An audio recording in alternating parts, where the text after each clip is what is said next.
da saúde, né? Ou seja, quando a gente fala, né, em cronobiologia, se eu fizer que é uma pergunta, o que é cronobiologia? Geralmente, quando eu faço isso, né, poucas pessoas, né, entendem o que o termo significa. Cronobiologia. Crono é tempo, né? Então, basicamente, quando a gente fala em tempo, a gente pensa, né, em relógio. Aqui eu tenho dois tipos de relógios aqui, especificamente.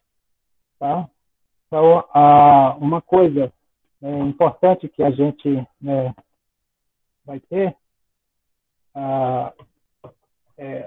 por que essa disciplina, né, ela existe, qual a importância dela.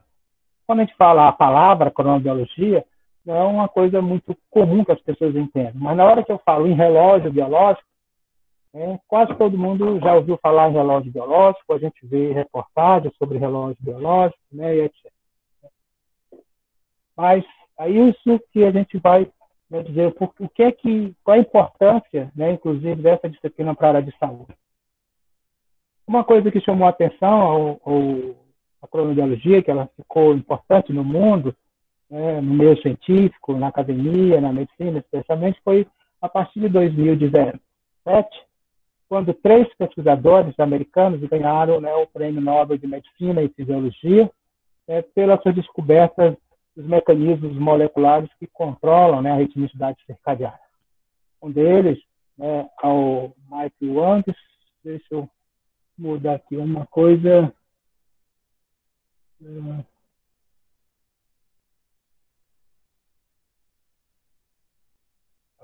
Então, esse pesquisador, né, tanto os 3, né, o Michael Rosback, o Jeffrey Hall, né, e o Mike Young, eles trabalharam durante, né, os anos 70, os anos 80, 90, e inclusive ainda os 3 estão nativos ainda, estudando os mecanismos moleculares que controlam a ritmicidade circadiana em invertebrados, no caso, né, drosófila, mosca de fruta, né, e também em bactérias.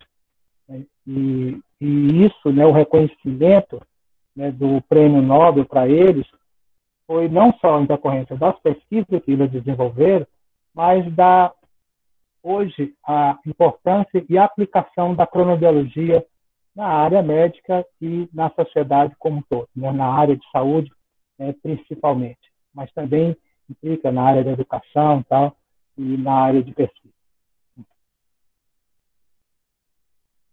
Quando a gente olha, né, os diversos, pesquisas ou revistas, né, enquanto eu era, né, estudante, né, de pós-graduação, nos anos 90, na Universidade de São Paulo, você tinha poucas revistas que publicavam assuntos da área de cronobiologia. Hoje em dia, né, a gente tem várias, né, e inclusive a gente já tem termos, né, bastante interessantes. Aqui são alguns que eu estou chamando a atenção, inclusive um termo que muito utilizado hoje na Europa e nos Estados Unidos, o termo medicina circadiana, ou seja, o olhar, né, para tanto a diagnóstica, a terapêutica, etc., pensando, né, nos conceitos, na metodologia da cronobiologia. Aqui a gente tem um exemplo do que aquilo que a gente chama, né, de medicina circadiana. Aqui nesse lado a gente tem, né, um quarto típico, né, de um ambiente hospitalar. Veja que esse quarto ele é totalmente fechado, ele não tem janela, né, enquanto que você vê um quarto, que nós vamos dizer que é um quarto mais moderno, olha o tamanho da janela que tem aqui lateral, né, olha a quantidade de luz que tem aqui superficial.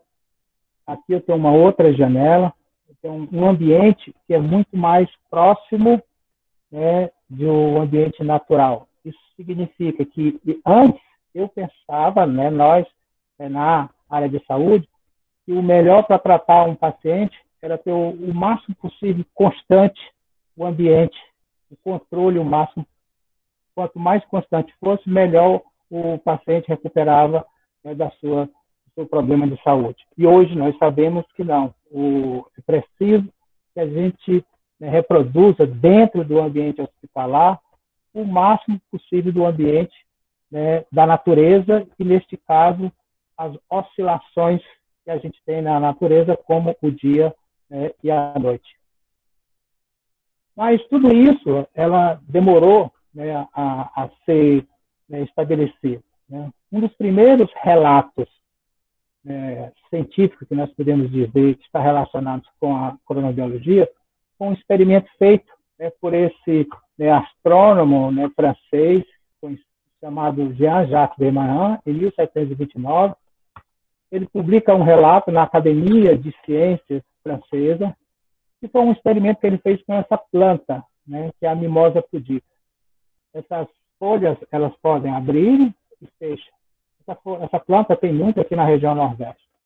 Então, o que ele observava? Vamos olhar aqui nessa parte de cima, né, em que a gente tem, né, durante o sol, as folhas estão abertas, né, e durante a noite as folhas estão fechadas. O tio Desmarins observou isso e achou isso interessante. O que ele fez foi colocar, né, colocou a planta, né, dentro, né, de um caixote no porão da sua casa, e isso, né, o que ele fez foi colocar, né, essa planta, né, no escuro total. E aí ele ia de vez em quando lá, abria a porta do caixote e olhava. E ele percebeu que a planta continuava tendo esses movimentos de abrir e fechar, de abrir e fechar, né? Então, o que a gente, né, o que ele relatou aqui nesse manuscrito,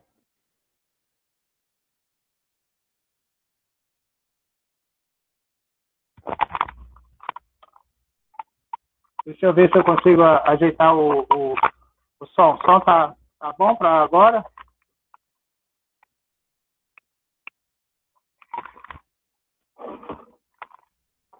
O som tá melhor? Olá, John. Tá melhor, sim. O som tá bom. Ok, tá. Então, o Desmarins, ele faz o relato de que, mesmo na ausência do claro e do escuro, né, a planta continuava tendo essa abertura, né? Então, isso, né, ele sugere, então, que esse movimento de abrir e fechar, né, abrir durante o dia e fechar durante a noite, era um fenômeno, né, interno, né? Então, o que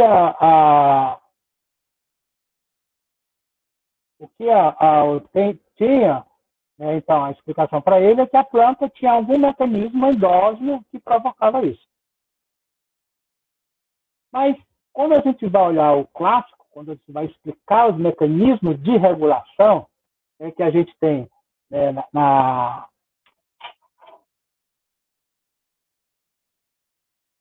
fisiologia, né, que aqui nesse diagrama é o que a gente vê, né? Ou seja, quando eu tenho um estímulo, eu tenho um receptor, eu tenho um centro integrador, eu tenho uma via eferente que vai atuar sobre um efetor e promover uma resposta. E, geralmente, essa resposta é um mecanismo de retroalimentação negativa com o objetivo de manter, né, a constância desse meio interno. Um exemplo claro aqui a gente pode ver neste outro diagrama, né, um diagrama bem explicativo da homeostasia, que o senhor tem uma diminuição da temperatura corporal, essas informações vão até o sistema nervoso central, e isso promove resposta, como, né, tremor muscular ou vasoconstrição periférica. A vasoconstrição periférica, né, tem, né, uma diminuição da perda de calor, a contração muscular produz calor, e com isso você tem uma redução da temperatura. Mas aí a questão é, o meio é constante, né? Quando a gente olha esse gráfico ele representa, né, o padrão de secreção do hormônio de crescimento, que é o GH, ao longo, né, de 24 horas. Então, aqui eu tenho concentração do hormônio de crescimento e aqui eu tenho as horas do dia. Então, esse experimento ele foi feito a cada 20 minutos, eu ia lá e coletava um pouco de sangue de uma criança. Então, isso é dado de uma criança. Então, ao fazer isso, eu posso fazer a medida a cada 20 minutos, ao longo de 24 horas. A criança está internada dentro de um hospital, exclusivamente para fazer esse perfil da secreção do hormônio de crescimento. A gente observa claramente duas coisas, né, neste perfil de secreção. Primeiro é que a secreção, né, ela é pulsátil, ela não é constante, então você tem um pulso de secreção, um outro pulso de secreção, outro, e aí passa um tempo sem secretar nada, e aí à noite você tem pulsos grandes de altas amplitudes. Então a secreção do hormônio de crescimento ela não é constante, ela é pulsátil, e além disso, esses pulsos eles têm amplitudes pequenas durante o dia e têm, né, processos grandes, né, ou seja, pulsos de altas amplitudes, né, durante, né, a noite. Mostrando que o processo fisiológico, neste caso, né, ele é muito diferente, né, durante, né, o dia e durante a noite. Né? Ou seja, durante o dia tem pouca secreção do hormônio de crescimento e à noite, enquanto o indivíduo está dormindo, tem muita secreção do hormônio de crescimento. Então, o meio interno ele não é constante. Ele tem uma variação ao longo das 24 horas. E a grande questão, se pergunta é, no caso dos mamíferos, como é que esse ritmo ele é gerado, quais são as propriedades dele? Então, se eu imaginar, será que esse ritmo ele é gerado na hipófise? Claro que a secreção do hormônio de crescimento ele ocorre a partir da hipófise. Mas, né, pensando numa outra condição, né, quem é que determina essa secreção rítmica? É a hipófise ou é outra estrutura neural? Quando nós vamos olhar os diversos parâmetros fisiológicos, aí a gente vê aqui nesse gráfico, né, aqui, né, só um minutinho que tem a Isabela que está pedindo para entrar aqui. Ok? Pronto. Tem dois atrasados aqui. Desculpa aí que a gente teve que... Professor, tem outra questão no chat sobre os pulsos. Siga. Tá. Esses pulsos diurnos seria devido a um esforço físico? Como? Então, perguntando se os pulsos diurnos seriam devido a um esforço físico. Não. Na verdade, né, a glândula, a hipófise, ela secreta dessa forma pulsátil. Então, os pulsos são gerenciados pela hipófise. Então, o que a hipófise faz? Ela produz, né, o hormônio, acumula e secreta. E aí você tem alguns fatores, né, que podem provocar um maior aumento desse pulso ou uma redução desse pulso. E aí são alimentação, atividade física e etc. Certo? Então, assim, a amplitude desses pulsos ao longo dos dias, né, ela depende de fatores que podem modular a secreção pela hipófise. Os dois principais é alimentação e atividade física. Né? As amplitudes noturnas, em que o indivíduo não está se alimentando e nem está fazendo atividade física, né, é que é a questão. Essa amplitude que ocorre, essa variação em relação ao dia e à noite, ela seria decorrente da própria hipófise. Né? Quando a gente vai olhar outras funções fisiológicas, a gente vê que essas outras funções fisiológicas, elas têm, né, também secreções ao longo das 24 horas. Aqui a temperatura, né?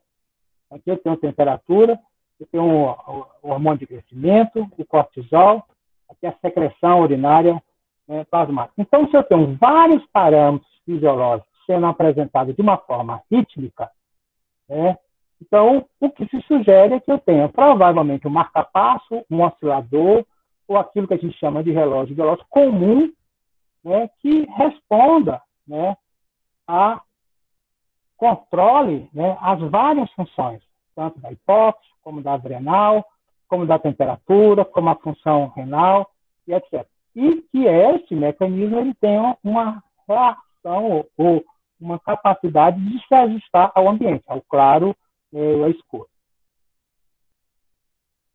E aí, para mostrar, né, como está sendo feito esse processo, né, eu vou lembrar vocês aqui, alguns talvez já tenham visto, né, esse experimento, que é um experimento que o Nathaniel Kleitman, um neurologista americano que estudou muito sono, ele já faleceu, né, com o Richard, que em 1938 eles fizeram, né, um experimento dentro de uma caverna nos Estados Unidos. E é um experimento, né,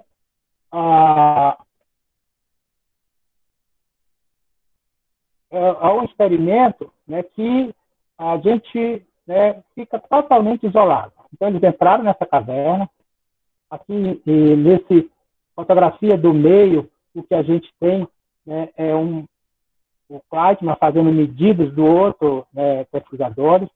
Aqui é uma imagem de lá tinha alimentação e tinha equipamentos para fazer experimentos. Eles ficaram aproximadamente 45 dias aí isolados. E o que aconteceu?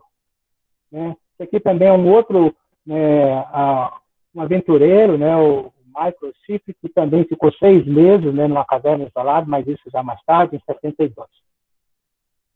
Então, imagine se a gente ficar isolado, né, totalmente e tivesse, né, um fotoperíodo aqui de Natal. Por exemplo, o que eu digo? Né? Em Natal, o início do sol é aproximadamente às 5 horas da manhã, 5 horas da tarde o sol se põe e aí vem a noite.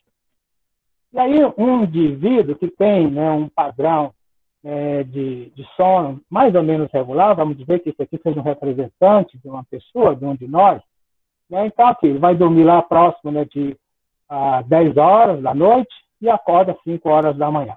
Okay? Então vamos imaginar que uma pessoa tenha, né, isso. E aí o que ocorre, né, ao longo, né, da vida diária dele? É claro que aqui a gente está representando, né, um diagrama, nem todo mundo tem um sono totalmente regular. Então, cada dia eu vou dormir mais ou menos, né, no mesmo horário e acordo no mesmo horário. Então, imagine que o indivíduo entra no isolamento temporal. Entra lá dentro de uma caverna ou dentro de um castelo, totalmente sem saber se é dia ou se é noite.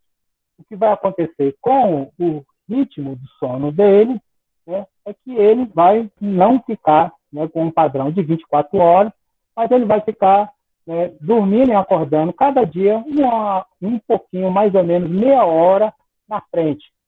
E essa meia hora na frente, né, vai fazer com que o indivíduo, né, mantenha um ritmo, mas não mais como um ritmo de 24 horas. Com essa meia hora por dia, a gente pode dizer que o ritmo endógeno, que expressa aqui o ciclo sono e vigília no caso, ele é aproximadamente, né, de 24 horas e meia. Ele não é exatamente, né, para todo mundo igual, mas é aproximadamente 24 horas e meia. O que significa que todo dia, né, eu tenho que ajustar o meu ritmo endógeno para as 24 horas do ambiente. Na verdade, né, a gente já sabia um pouco disso, né, quando a gente, pela experiência pessoal. Né? Vejamos, por exemplo, como o período endógeno ele é maior do que 24 horas, qual é a consequência? Né?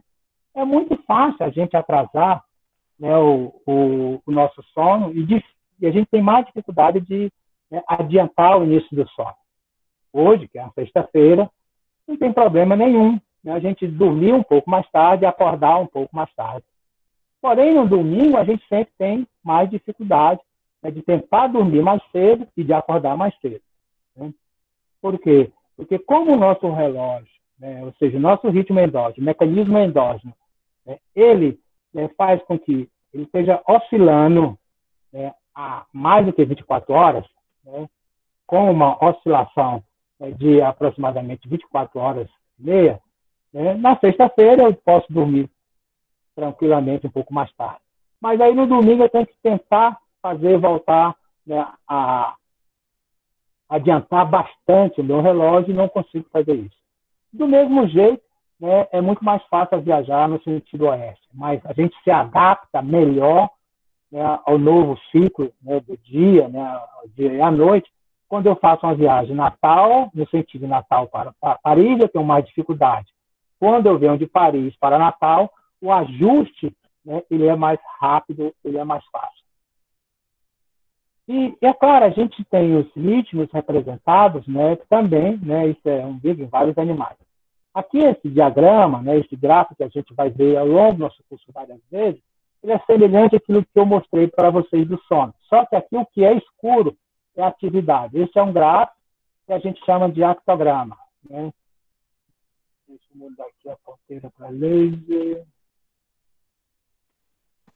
Professor, Então, diga. perguntaram se a aula vai ficar salva, gravada e salva. Vai. Eu estou gravando a aula e bem como os slides eles vão ficar disponíveis para todo mundo. Então, aqui a gente tem, né, um gráfico que a gente chama octograma. Aqui a gente tem as horas do dia, nesse caso, o octograma é de um dia só, de 0 a 24. E cada linha dessa é um dia. Né? Então, aqui está dizendo como se fosse 10 de abril, né, aqui 11, 12, 13, 14, 15 de abril. E quando está escuro aqui, né, está preto, é porque o animal está em atividade. Então, imagine, daqui para cá, né, do dia 10 até lá o dia 20, né, o animal está em condições de escuro constante. Então, isso é um hamster, aqui está representado. Quem já teve um hamster em casa sabe, ele gosta muito, ele tem um tropismo, né, ele vive, né, dentro dessa roda, fazendo exercício constantemente. Né, e aí você põe um sensor e aí você vê cada vez que ele der uma volta, você vai marcar lá em cima. Né. Então, aqui você vê que o animal ele tem um ritmo em livre curso, né, ou seja, aqui está nessa condição. Quando você coloca ele aqui no claro ou escuro, ele ajusta. Aqui esse ambiente aqui é a fase de escuro. Aqui novamente voltou para a condição de escuro constante. O animal, né, novamente teve o ritmo, né, continua expressando o ritmo. Né. Isso se faz experimento desse jeito com seres humanos. Isso aqui são registros de experimento, né, lá na Alemanha, isso lá nos anos, né, atuais, são dos anos 70.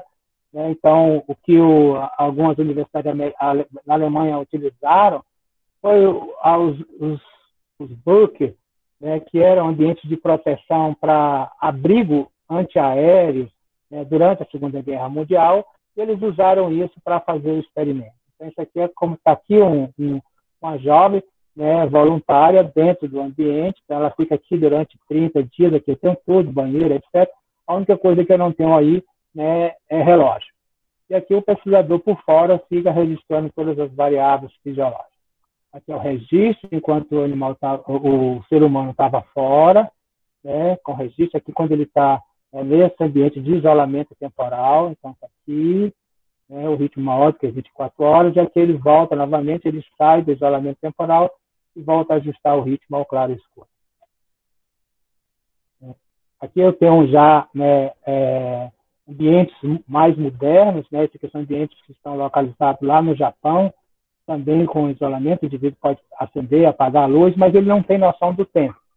Geralmente, né, os voluntários para esse experimento são estudantes de pós-graduação, quando estão escrevendo as suas teses, dissertações, etc. E é claro, né, que aí, né, você vê, né, a expressão endógena do próprio ritmo. Mas esse ritmo, né, que nós vimos que de 24, né, horas e meia, ele é igual para todo mundo, né? O que a gente sabe é que não é exatamente igual para todo mundo. A maioria das pessoas aqui, eu tenho uma distribuição, né, desses dados. Então, tem gente que tem o ritmo, ele é mais curto, né, o período é mais curto, menor do que 24 horas, e outros maiores do que 24 horas. Né? Então, inclusive, essas características da duração, do tamanho do ritmo, ela tem a ver com a característica biológica. Então, se eu junto aqui no caso, né, se eu faço uma análise, por exemplo, dos europeus americanos ou dos africanos americanos, né, os afro-americanos, né, os afro-americanos eles têm uma tendência de ter um período mais curto em relação, né, ao grupo europeu, né, por uma característica biológica. Né. Então, aqui a gente tem uma distribuição novamente, né, então tem um grupo menor de pessoas que tem, né, o período menor do que 24 horas, a maioria, né, tem períodos maiores do que 24 horas.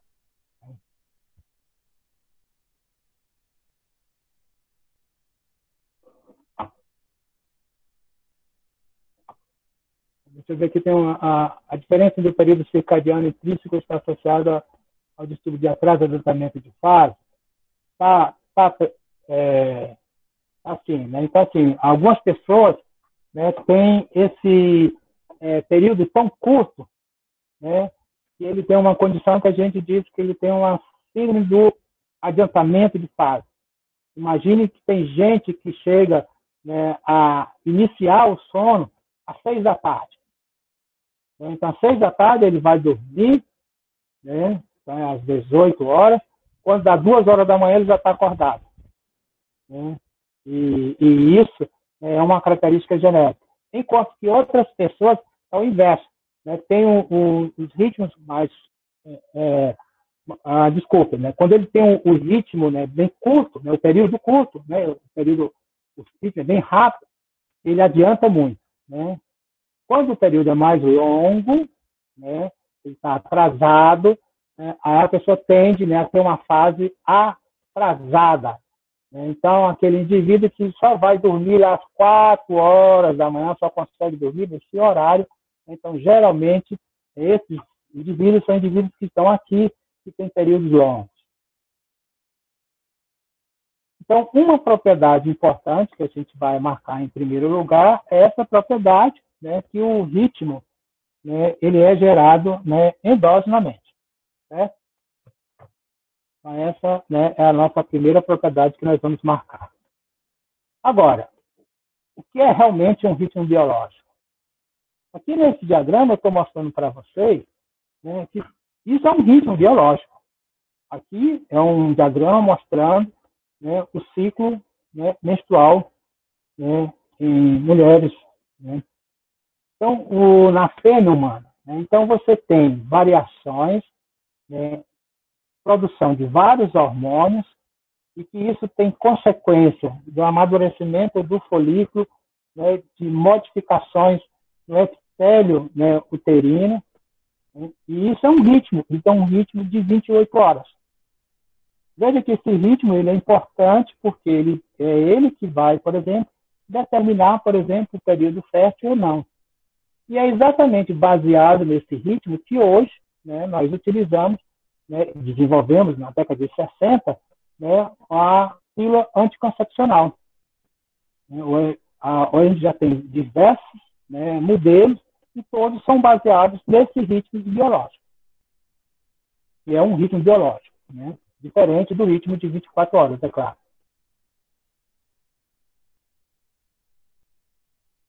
Há outro ritmo, né, que para a gente aqui na região equatorial, próximo aqui em Natal, por exemplo, a gente não sente muito, mas em altas latitudes a gente vê que são os ritmos sazonais. Aqui a gente tem representação de diferentes latitudes, né, aí, né, a primavera, o outono, né, o verão, né, o outono, né, o inverno, né, e a primavera. Né? Tem características que os ambientes mudam totalmente e os organismos precisam se adaptar. Então, o ambiente natural ele é bastante rico. Uma outra coisa também que é ritmo, né, são os ritmos, por exemplo, como o batimento cardíaco. Que a gente tem, né, o exemplo do batimento cardíaco humano. O outro ritmo biológico que ocorre com as mudanças da atividade cerebral durante o sono. A gente tem os diversos estágios do sono que vão mudando, né, ao longo, né, da noite. Também é um ritmo biológico. O nosso ritmo, por exemplo, né, de cardíaco, tem um batimento a cada segundo, aproximadamente. Esse ritmo do sono ocorre aproximadamente 90 minutos, 1 hora, 90 minutos. Ou nós temos um ritmo muito rápido, como o nosso ritmo respiratório. Então, a gente vê claramente que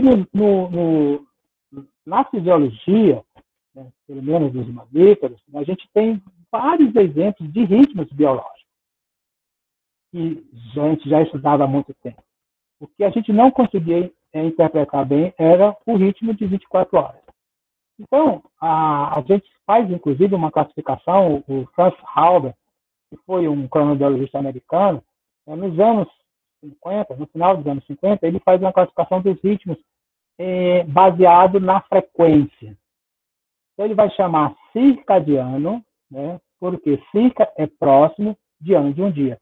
Então, a frequência é um ciclo por 24 horas. Certo? Por isso, eu vou chamar esse de circadiano. E os outros ritmos vão ser baseados na frequência do circadiano. Então, eu vou ter o infradiano, infra, que é pouco, né, abaixo. Então, eu tenho que a frequência é uma frequência menor do que um ciclo em 24 horas. E os ultradianos, né, ultra que é mais, né, a frequência ela é mais de um ciclo em 24 horas. Ok? Então, essa é a classificação de Santos-Halber, que é uma classificação baseada na frequência. A gente tem, né, chamado a atenção de que uma classificação baseada na função, ela tem, né, um significado, né, melhor. Então, por exemplo, os ritmos circadianos são os ritmos correlatos com ciclos de alfisco. O que significa que o 24 horas, o ritmo de 24 horas, o circadiano, ele tem um correlato que é o dia e a noite. O dia e a noite que é em decorrência da rotação da Terra. O infradiano, no caso do ciclo menstrual, ele não tem nenhum correlato com o ciclo de alfisco. Mano, algumas pessoas que sugerem que talvez ele tenha um correlato, né, com as fases da Lua, mas isso, né, não tem nada, né, definido, com certeza. Mas então a gente diz, olha, ele não tem, ele depende muito mais da questão funcional. O outro, por exemplo, o ciclo cardíaco, ele não tem um correlato geofísico, né? Ele não tem uma correlação com o ciclo geofísico, ele tem uma correlação com a funcionalidade. Isso implica, inclusive, que se eu necessito de mais oxigênio, eu aumento, né, a minha frequência. Então, a frequência ou o período do meu ritmo, aí, no caso da frequência cardíaca, ele depende muito da função cardiovascular, né, e não de um estímulo, né, ambiental ou de um ciclo geofísico. A outra coisa é que, assim, os ritmos a gente consegue observá-los em diversas espécies, né? Então, aqui eu poderia dizer que tem um ritmo no humano, né? Aqui é um ritmo de roedor, aqui é um ritmo, né, de lagartos, aqui é um ritmo, né, de aves, e aqui é um ritmo, por exemplo, né, no caso, né, de um molusco. Hoje a gente, inclusive, detecta, né, ritmos até em bactérias, mostrando, né, que há uma ambiguidade, há uma preservação ao longo da evolução na expressão da ritmicidade circadiana.